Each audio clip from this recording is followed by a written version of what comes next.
आज मैं आपके लिए एक ऐसी रिपोर्ट लेकर आया हूं जो पूरी दुनिया के देशों का क्लाइमेट एक्शन का रिपोर्ट कार्ड है। सोचिए, 64 देशों की क्लास में सिर्फ 22 देश पास हुए और सबसे हैरान करने वाली बात यह है कि टॉप 3 पोजीशन पूरी तरह से खाली है। मतलब कोई भी देश क्लाइमेट एक्शन के मामले में अव्वल नहीं है। भारत का क्या हाल है, ये सवाल उठता है हमारे मन में। तो हमारा देश फिलहाल 10वें नंबर पर है। अब ये अच्छा है या बुरा, चलिए डिटेल में समझते हैं।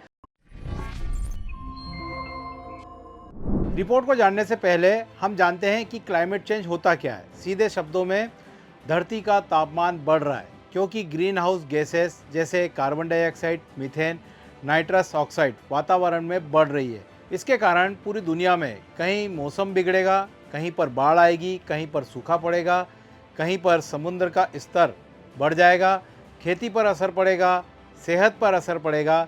इसी कारण से क्लाइमेट एक्शन जरूरी हो जाता है। अब आते हैं CCPI पर। CCPI यानी क्लाइमेट चेंज परफॉर्मेंस इंडेक्स। इस इंडेक्स को हर साल 3 संस्थाएं मिलकर जारी करती है, जिसमें है German watch, new climate institute और CAN इंटरनेशनल। 2005 से हर साल ये रिपोर्ट आती है। इसमें 63 कंट्रीज़ और यूरोपियन यूनियन शामिल है, जो पूरी दुनिया के 90% ग्रीन हाउस गैस उत्सर्जन के लिए जिम्मेदार है। CCPI 4 मुख्य कैटेगरी में देशों को नंबर देता है, जैसे कि ग्रीन हाउस गैस उत्सर्जन के लिए 40%, रिन्यूएबल एनर्जी के लिए 20%, एनर्जी यूज़ के लिए 20% और क्लाइमेट पॉलिसी के लिए 20%। यहाँ पर अगर बात करें ग्रीन हाउस गैस उत्सर्जन की, तो यहाँ देखा जाता है कि अभी कितना प्रदूषण हो रहा है, पिछले कुछ सालों में कितना घटा है और 2030 के लक्ष्य पूरे होंगे या नहीं। वहीं अगर बात करें रिन्यूएबल एनर्जी की, तो इसमें देखा जाता है कि सोलर एनर्जी, विंड एनर्जी का कितना इस्तेमाल कितनी तेज़ी से बढ़ रहा है और भविष्य के लक्ष्य क्या है।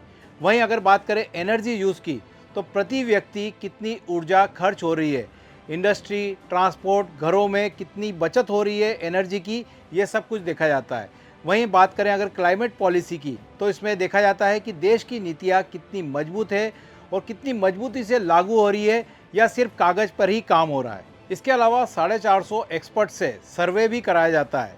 और यहाँ पर ये बात करना चाहता हूँ मैं कि 100 में से 80 प्लस नंबर अगर किसी देश को मिल जाते हैं तो वो बहुत अच्छा माना जाता है। 60 से 80 वाला अच्छा माना जाता है, 40 से 60 वाला औसत माना जाता है और जिसका स्कोर 20 से 40 है वो कम माना जाता है। यहाँ पर टॉप 3 पोजीशन की अगर बात करें तो वो खाली है। क्यों है? क्योंकि कोई भी देश 80 से ऊपर स्कोर नहीं ला पा रहा है। अब अगर इस इंडेक्स में टॉप 3 पोजीशन खाली है तो इसका मतलब यह है कि इस इंडेक्स की शुरुआत 4th नंबर से होती है और 4th नंबर पर है डेनमार्क, 5th पर है नीदरलैंड और 6th पर है UK। अब सवाल ये उठता है कि डेनमार्क क्यों टॉप पर है? तो डेनमार्क इसलिए टॉप पर है क्योंकि 80% बिजली डेनमार्क रिन्यूएबल एनर्जी से प्रोड्यूस करता है। उसने कोयले से बिजली बनाना लगभग बंद कर दिया है। इस लिस्ट में भारत फिलहाल 10वें नंबर पर है, लेकिन फिर भी हमारे लिए कुछ पॉजिटिव पॉइंट्स है, जैसे कि प्रति व्यक्ति कार्बन उत्सर्जन हमारा कम है, ऊर्जा की खपत में धीरे धीरे सुधार हो रहा है, सरकार की LED बल्ब योजना हो या सोलर मिशन, उनके द्वारा काफ़ी इम्प्रूवमेंट आया है।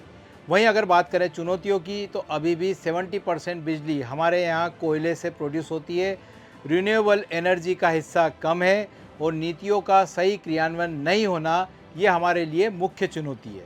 तो ये था हमारा आज का टॉपिक, क्लाइमेट एक्शन का रिपोर्ट कार्ड। आशा करता हूँ आपको ये वीडियो अच्छा लगा है। अगर अच्छा लगा है तो प्लीज़ इसे लाइक करिए, अपने दोस्तों में शेयर करिए और इसी तरह के अन्य टॉपिक्स को देखने के लिए हमारे चैनल को सब्सक्राइब करिए। Thank you. एकमात्र एजुकेशनल प्लेटफॉर्म जो 100% रिफंड पॉलिसी के साथ अपने सारे कोर्सेज अवेलेबल कराता है।